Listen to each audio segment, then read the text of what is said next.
1917년 영국의 한 장군이 군대를 이끌고 예루살렘을 탈환했습니다. 이스라엘은 하나님께서 BC 1800년에 이미 약속하신 본국으로 돌아갈 수 있는 일이 이제 드디어 열린 것입니다. 이 장군의 이름은 알렘비였는데 아랍어로 알라의 선지자라는 뜻입니다. 역사의 조크 같습니다. 성경에도 유머가 종종 나옵니다. 하나님께서 말씀하는 것을 믿지 않는 그것을 조롱하기 위해서입니다. 예를 들어서 이삭의 이름을 보시기 바랍니다. 이삭의 이름의 뜻은 웃음이라는 뜻입니다. 아이의 부모가 하나님을 불신하고 아이가 태어날 것을 믿지 않고 그만 웃어버렸기 때문에 그렇게 이삭이라는 이름이 붙여진 것입니다. 그 부모는 하나님께서 하신 말씀을 믿지 않았습니다. 그런데 주님께서는 선하시고 은혜로우셔서 신약에서 이 이야기를 기록하실 때 아브라함과 사라의 그러한 불신하는 반응을 제거하셨습니다. 그래서 신약에서는 이 부부가 강력한 믿음의 소유자로 그려져 있습니다. 하지만 사실 그것은 사실과 거리가 멉니다. 이러한 신약의 기록을 이해하기 위해서는 구약 성도들이 신약에서 어떻게 다루어지는지를 좀 이해할 필요가 있습니다. 구약 성도의 죄는 하나도 기록되지 않습니다. 히브리서 11장을 본 사람들은 그것을 잘 알 것입니다. 구약 성도의 죄들은 신약에서 전혀 기록되지 않습니다.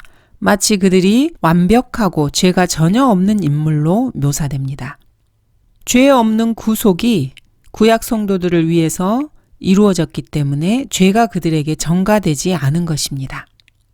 즉 하나님께서 그리스도 안에 계셔서 세상을 자신과 화해하게 하시며 그들의 죄가를 그들에게 돌리지 아니하시고 우리에게 화해의 말씀을 맡겨주신 것이라. 이 죄는 유대인 메시아에게 전가되었습니다. 이스라엘이 거부한 주 예수 그리스도께 전가된 것입니다. 이것을 신학이나 신조일 뿐이라고 비웃는 사람도 있습니다. 현대의 바리새인, 사두개인, 랍비들은 그건 다 보는 사람의 관점에 따라 달라요. 이런 식으로 말하면서 예수 그리스도를 거부하는데 아무런 문제의식도 느끼지 못합니다. 1917년 알렘비 장군은 예루살렘 도성으로 입성했습니다. 이것은 역사적 사실입니다. 이것은 로마 카톨릭 십자군이 200년 동안 하지 못했던 일이었습니다. 예루살렘을 알라와 마호메트에게서 가로챈 것입니다.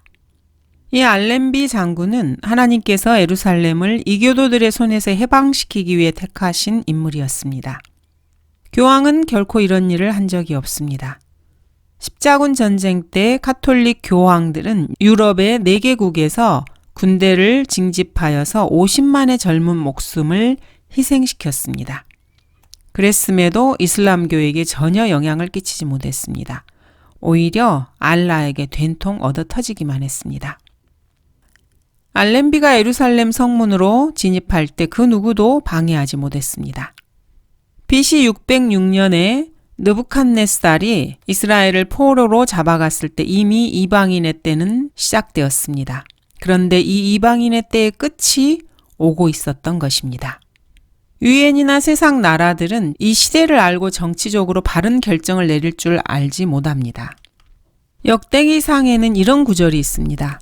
이사칼 자손 중에서 시대를 알고 이스라엘이 마땅히 행할 바를 아는 사람들이 있었는데 그들의 우두머리가 200명이요.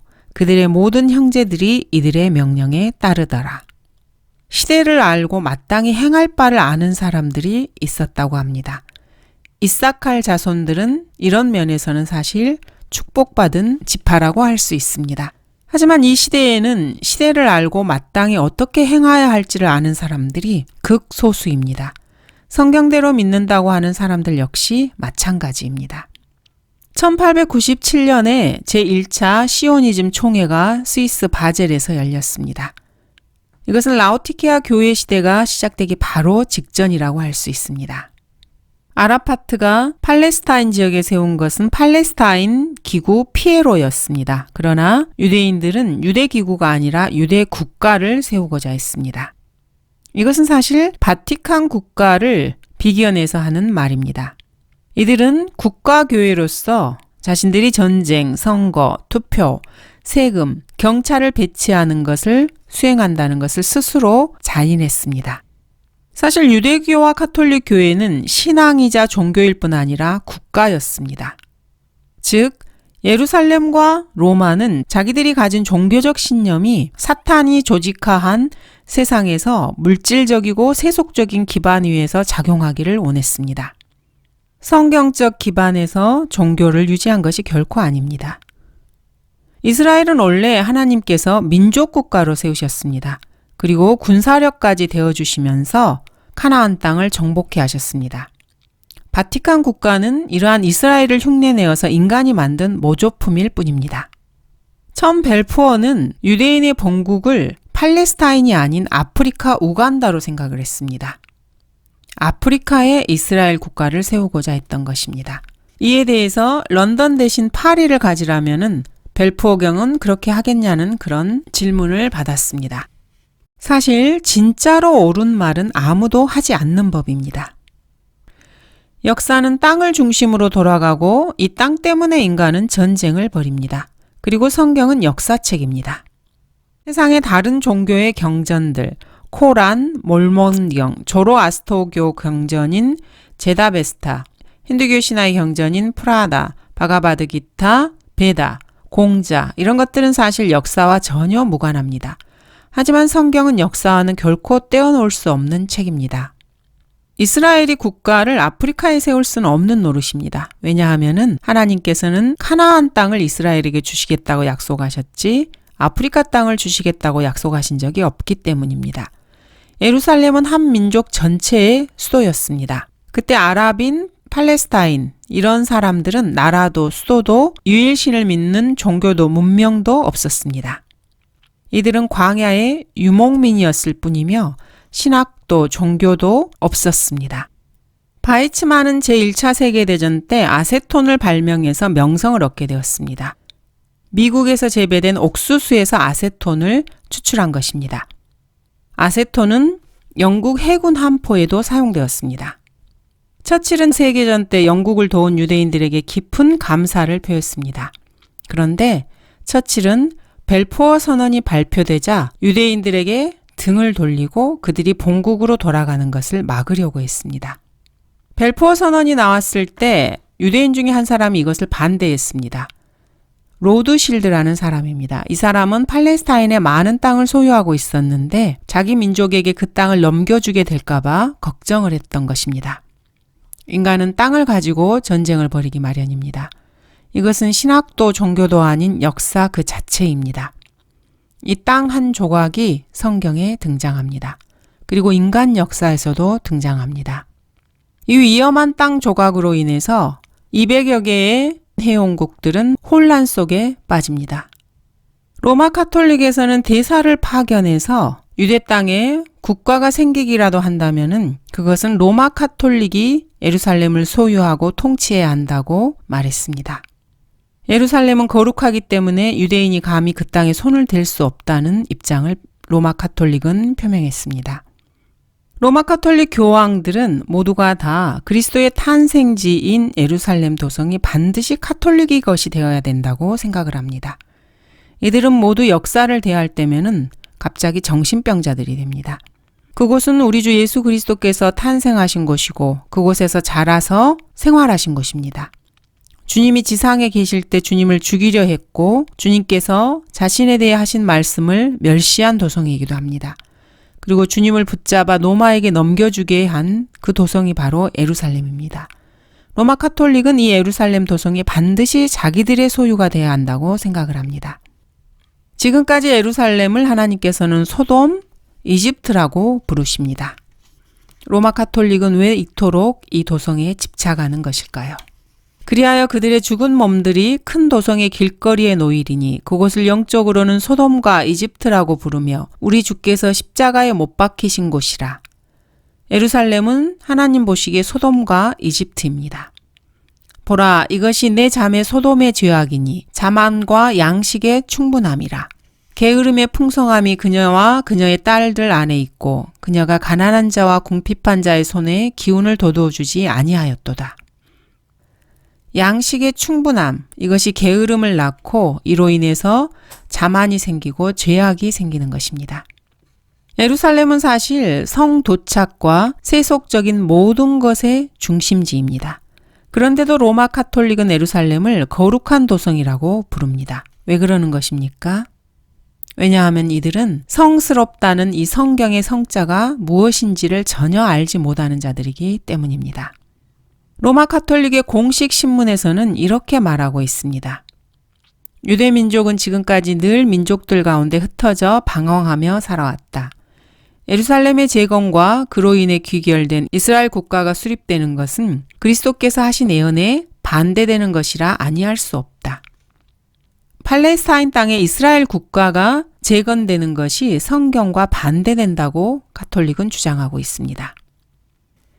이들과 이들을 따르는 카톨릭 교도들은 모두 성경에 덫에 걸린 것입니다. 구약만 해도 500구절 이상에서 명확하게 말씀하고 계십니다. 그리스도께서도 이러한 구절들을 인용하시기도 합니다. 그런데도 로마 카톨릭은 이것을 싸그리 무시합니다. 땅으로도 말지니 이는 그곳이 그분의 발판이며 예루살렘으로도 말지니 이는 그곳이 위대한 왕의 도성임이라. 예루살렘에서 주 예수 그리스도께서 통치하실 것입니다. 그래서 예루살렘을 위대한 왕의 도성이라고 하는 것입니다. 인자가 그의 영광 중에 오고 또 모든 거룩한 천사들이 그와 함께 오면 그때 그가 그의 영광의 보좌에 앉으리니 그 앞에 모든 민족들을 모아놓고 마치 목자가 양들을 염소들에서 갈라놓듯이 그들을 따로 갈라놓으리라. 주님께서는 사람의 모습으로 이 땅에 재림하실 것입니다. 그리고 민족들을 심판하실 것입니다. 형제들아, 너희가 스스로 지혜 있는 채 하지 않게 하기 위하여 이 신비를 너희가 모르기를 내가 원치 아니하노니 이는 이방인들의 충만함이 차기까지는 이스라엘의 일부가 완고하게 된 것이라. 그리하여 온 이스라엘이 구원을 받으리라. 기록된 바 구원자가 시온에서 와서 야곱에게서 경건치 아니한 것을 제거하리라. 이는 내가 그들의 죄들을 없앨 때 그들에 대한 나의 언약이 이것임이라 함과 같으니라. 메시아를 거부한 이스라엘의 죄로 인해서 하나님께서는 이스라엘을 버리시고 이방인들에게 그리스도를 영접할 기회를 주셨습니다. 그래서 이 땅에는 2000년 이상의 교회 시대가 펼쳐진 것입니다. 그러나 이방인들의 충만함이 차기까지, 즉 이방인들의 죄가 차기까지 하나님께서는 다시 기다리고 계십니다. 주님이 정하신 만큼의 이방인들의 죄가 충만하게 차면은 하나님께서는 이방인들을 버리실 것입니다. 즉 이방인들에게 열렸던 복음의 문이 닫히고 경륜이 바뀌는 것입니다. 그리고 하나님께서는 이스라엘을 다시 다루실 것입니다. 그때가 바로 대환란 기간입니다. 그리고 이 대환란 기간을 통해서 하나님께서는 이스라엘을 정금처럼 빚으실 것이고 이스라엘은 민족적으로 구원을 받게 될 것입니다. 하나님께서 이스라엘의 죄들을 없앨 때 그때 하나님께서 이스라엘에게 약속하신 그 약속이 이루어질 것입니다. 예수께서 그들에게 말씀하시기를 진실로 내가 너희에게 말하노니 나를 따르는 너희들은 인자가 자기 영광의 보좌에 앉을 새 세대에 너희도 12보좌에 앉아 이스라엘 12지파를 심판하리라.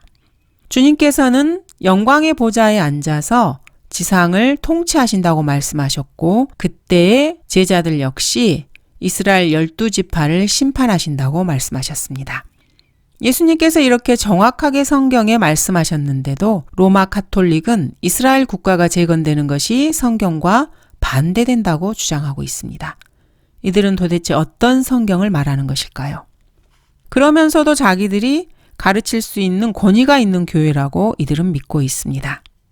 이들은 이스라엘이 예루살렘을 차지하고 통치하는 것이 비도덕적이고 불법적이라고 선언을 합니다. 그러나 하나님은 로마 카톨릭과는 의견을 달리하십니다. 하나님께서는 그 땅을 이스라엘에게 이미 주셨습니다. 이렇게 교황성하로부터 시작해서 추기경, 대주교, 주교, 사제, 수녀, 카톨릭 교도들은 100% 반유대주의적인 사람들입니다. 성경에 따르면 유대인들은 유대인 왕인 주 예수 그리스도의 통치하에서 로마, EU, 유엔을 다스릴 것입니다. 그리고 그 왕은 예루살렘에 있을 다윗의 보좌에서 다스릴 것입니다. 이런 구절이 500개가 넘습니다. 이스라엘의 주 하나님이여, 그러므로 이제 주께서 주의 종 내 아버지 다윗에게 약속하여 말씀하시기를 내가 내 앞에서 행한 것처럼 내 자손들이 그들의 길을 주의하여 내 앞에서 행하면 이스라엘의 보좌에 앉을 사람이 내 앞에서 내게 끊어지지 아니하리라 하신 것을 지키소서. 주님께서는 이스라엘이 하나님 말씀을 지키면은 이스라엘의 보좌에서 영원히 그들이 다스릴 것이라고 말씀하십니다. 그런데도 그리스도의 대리자라고 하는 자들은 이 말씀을 믿지 않고 성경의 덫에 걸려버렸습니다. 시빌타 카톨리카라는 로마 카톨릭의 글에서는 이렇게 말하고 있습니다. 왜 그들은 시오니즘이라는 이름부터 포기하지 못하는 것인가? 아무리 반기독교적인 이단들이 이스라엘을 지지한다 해도 이스라엘은 하나님을 죽인 살인자 족속이다. 카톨릭은 자신들은 정치적인 국가를 가질 수 있다고 생각하지만 유대인들은 그래서는 안 된다고 생각합니다. 그리고 팔레스타인의 고대 왕국은 유대인의 것이 아니라고 주장합니다. 그리고 유대인들은 절대로 개정시킬 수가 없기 때문에 팔레스타인 땅에 살아서도 안 된다고 생각합니다. 그래서 유대인들은 예수 그리스도와 성경에 따라서 영원히 떠돌아다닐 수밖에 없다고 주장을 합니다. 이들은 성경의 문외한들입니다. 그러나 역사적 사실은 다음과 같습니다. 베드로를 포함한 사도들은 신약의 그리스도인들 중에서 어떤 형태의 국가를 세워야 한다고 생각한 적이 없습니다. 그리스도인들은 결코 교회 국가를 지지하지 않습니다. 하나님께서는 유대인들이 국가, 왕국을 세우도록 허락하셨습니다. 이것은 조건 없는 언약입니다. 확고한 권리 증서와 함께 땅 한 조각을 이스라엘에게 주셨습니다. 그리고 하나님께서는 자기 자신으로 이것을 맹세하셨습니다. 유대인들이 그 땅을 차지할 것을 말입니다. 그리고 영원히 차지할 것을. 유대인들이 이집트에서 나오기 전에는 팔레스타인 땅에 고대 왕국이라고 할 만한 것은 아무것도 없었습니다. 그곳에는 부족국가 같은 성읍의 왕들이 있었습니다. 이들은 체계적이고 통일된 왕국을 갖지 못했습니다. 그 땅에는 30명도 넘는 왕들이 있었습니다. 그리고 땅 이름도 가나안 땅이었습니다. 바울에 따르면은 유대민족 전체가 회심하게 될 것입니다. 로마 카톨릭의 주장과는 상반되게 말입니다. 주 예수 그리스도께서는 이스라엘과 관련하여서 카톨릭에서 가르치는 신학을 결코 말씀하신 적이 없습니다. 성경에 따르면은 불의한 자는 수치를 알지 못합니다. 자신에게 의가 없는 자들은 수치스러운 행동을 하면서도 그것이 자신 안에 있다는 것을 알지 못합니다. 수치를 알지 못하기 때문에 수치를 거품처럼 내뿜는 것입니다. 그리고 자신들에게는 죄가 없다고 생각합니다. 팔레스타인은 이스라엘의 본국입니다. 이슬람 교도들은 주 예수 그리스도의 신성을 믿지 않는 무리입니다. 그런데 그들이 유대인들의 본국에서 지금 무엇을 하고 있는 것입니까? 이들은 팔레스타인 해방기구라는 피에로를 만들어 놓고 팔레스타인 자치정부라고 부르고 있습니다. 그런데도 교황은 이슬람 교도들의 편만을 들어주고 있습니다. 로마 카톨릭은 유대인들이 거룩한 땅이라고 하는 예루살렘을 소유하는 것에 동의를 표하지 않습니다. 그런데 성경의 주 예수 그리스도의 신성을 증거하신 하나님께서는 유대인들이 그 땅을 다시 차지하게 될 것이라고 말씀하셨습니다. 내 영을 너희 안에 두리니 그리하면 너희가 살리라. 또 내가 너희를 너희의 본토에 두리니 그때 너희는 나 주가 그것을 말하였고 수행한 줄 알리라. 주가 말하노라. 그들은 내가 내 종 야곱에게 주어 너희 조상들이 살았던 그 땅에서 거하리니 그들 즉 그들과 그들의 자손과 그들 자손의 자손이 영원히 그 안에서 거하리라. 내 종 다윗은 영원히 그들의 통치자가 되리라. 너는 돌아와서 주의 음성에 복종하고 내가 오늘날 내게 명령하는 그분의 모든 계명들을 행하라. 하나님께서는 이스라엘 민족을 친히 택하셨습니다. 그런데 로마 카톨릭은 하나님께서 소유하신 땅 한 조각의 문제를 잘못 다루고 있다고 생각하고 있습니다. 그러나 성경은 이렇게 말씀하고 계십니다. 하나님께서 땅에 사람을 창조하신 그날 이래 내 이전에 있었던 지난 날들에 관해 지금 물어보고 또 하늘 이편에서부터 저편까지 이렇게 큰 일이 어디 있었으며 그 같은 일을 들어본 적이 있는지 물어보라. 어떤 백성이 불 가운데서 말씀하시는 하나님의 음성을 내가 들은 것처럼 듣고서 살아있느냐? 혹은 주 너희 하나님께서 이집트에서 너희를 위하여 너희의 눈앞에서 행하신 모든 것처럼 하나님께서 가셔서 한 민족을 다른 민족 가운데서 시험들과 표적들과 이적들과 전쟁과 능하신 손과 펴신 팔과 큰 공포들로 자신에게 데려오시려고 시도한 적이 있느냐? 그것을 내게 나타내심은 주 그분은 하나님이시요 그분 외에는 다른 이가 없음을 너로 알게 하려 하심이니라. 하늘로부터 그분의 음성을 너로 듣게 하신 것은 그분께서 너를 교훈하시려는 것이라. 또 땅 위에서는 그분께서 큰 불을 내게 보이셨으며 내가 불 가운데서 나오는 그분의 말씀들을 들었느니라. 하나님께서는 거룩한이라는 단어를 한 조각의 땅에 성경에서 처음으로 쓰셨습니다. 또 성경 전체에서 약속이라는 말은 약속의 땅과 연관되어서 쓰이고 있습니다. 그리고 그 땅은 야곱의 12아들들에게 약속되었습니다. 결코 로마 카톨릭이나 개신교도들에게 약속된 땅이 아닙니다. 그러나 교황은 자신들이 유대인들이 예루살렘으로 돌아가는 것을 막을 수는 없을지라도 결코 그것을 장려할 수는 없다고 말하고 있습니다. 히틀러와 아이히만은 유대인들이 예루살렘으로 가지 못하도록 그것을 막았습니다. 그들은 교황 피오 12세와 정교 제약을 맺었던 것입니다. 바울은 이스라엘의 회복에 대해서 로마서 11장과 히브리서 8장에서 분명하게 기록하고 있습니다. 로마 카톨릭은 이렇게 말을 했습니다. 팔레스타인에 가서 당신의 민족을 정착시키기 원한다면 우리는 우리 교회들과 사제들과 함께 여러분 모두에게 세례를 베풀 준비를 갖출 것이다. 정말로 정신 빠진 소리입니다. 하나님께서 가나안 땅에서 인정하신 유일한 제사장 직분은 유대 민족의 레위 제사장직이었습니다. 또 유대인이신 예수 그리스도를 예표하는 셈의 계보를 따른 한 명의 제사장 뿐이었습니다. 즉 예루살렘의 왕이었던 멜키세덱 뿐입니다. 그런데도 카톨릭은 자신들만의 환상을 예루살렘에게 가지고 있습니다. 하나님과는 다른 생각인 것입니다. 로마 카톨릭의 입장과 완전히 다른 성경적인 견해를 살펴보도록 하겠습니다. 로마서를 기록한 이방인들의 사도인 바울은 회심한 유대인들에게 침례를 받았습니다. 바울은 제사장, 즉 사제가 아니었습니다. 시몬 베드로 역시 유대인인 침례인 요한에게 침례를 받았습니다. 성경은 모든 그리스도인들을 영적인 제물들을 드리는 거룩한 제사장이라고 말하고 있습니다. 사제들은 결코 제사장이 아닙니다. 교회 시대에는 이제 영적인 제물을 드리는 그리스도인들이 제사장인 것입니다. 너희도 산돌들로서 영적인 집으로 지어지고 예수 그리스도로 인하여 하나님께서 기뻐하실 영적인 제물들을 드리는 거룩한 제사장이 되느니라. 그리스도인들이 거룩한 제사장입니다. 로마 카톨릭 사제들은 결코 제사장이 아닙니다. 레위계일의 제사장 직분을 그리스도인들 제사장들이 대신하게 된 것입니다. 로마 카톨릭은 예루살렘 성전이 영원히 파괴되었다고 거짓을 가르치고 있습니다.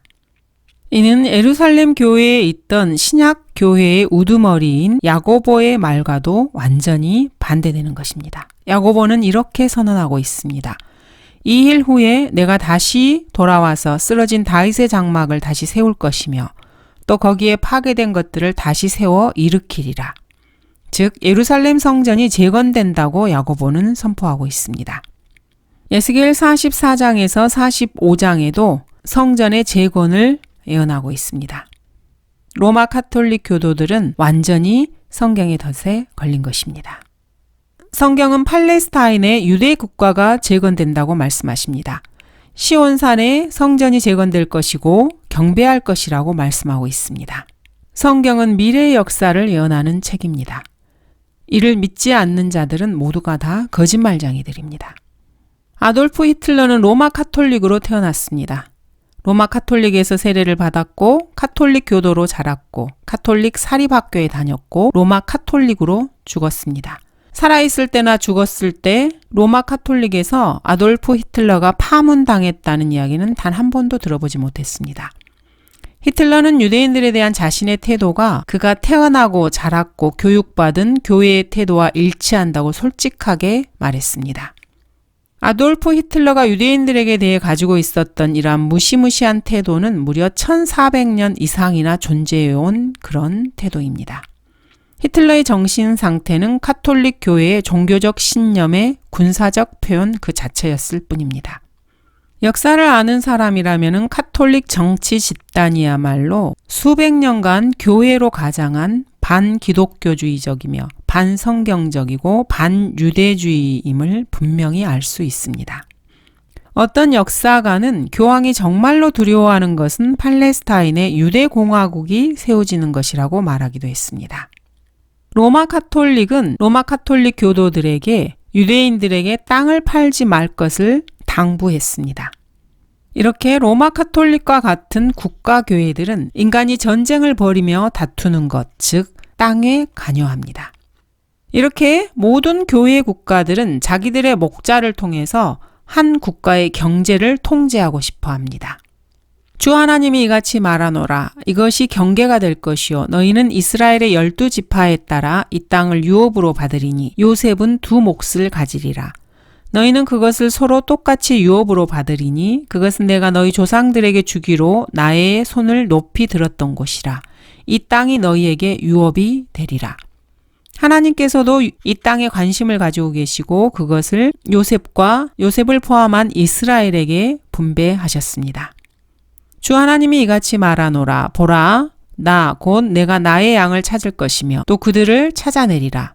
목자가 흩어져 있는 자기 양들 가운데 있는 날에 그가 자기 양무리를 찾아낸 같이 나도 내 양을 찾아내고 그 양들이 흐리고 어두운 날에 흩어졌던 모든 곳에서 그들을 구해내리라.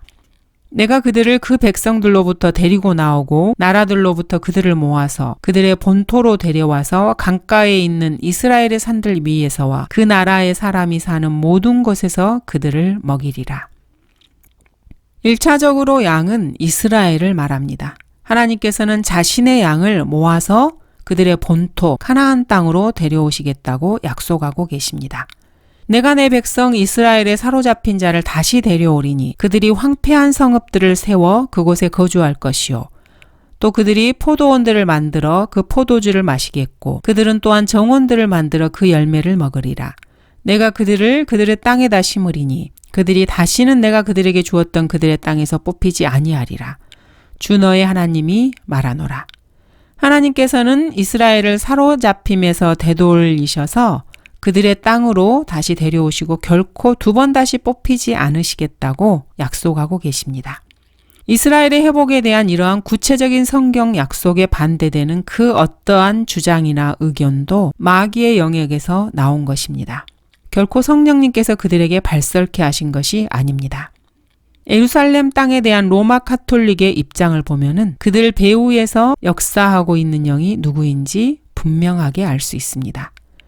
로마 카톨릭은 사탄처럼 이 지구라는 땅에서 이스라엘 민족을 완전히 제거시키고 싶어 합니다. 왜냐하면 이스라엘의 민족을 통해서 주님께서 온 땅을 치리하실 것이기 때문입니다. 감사합니다.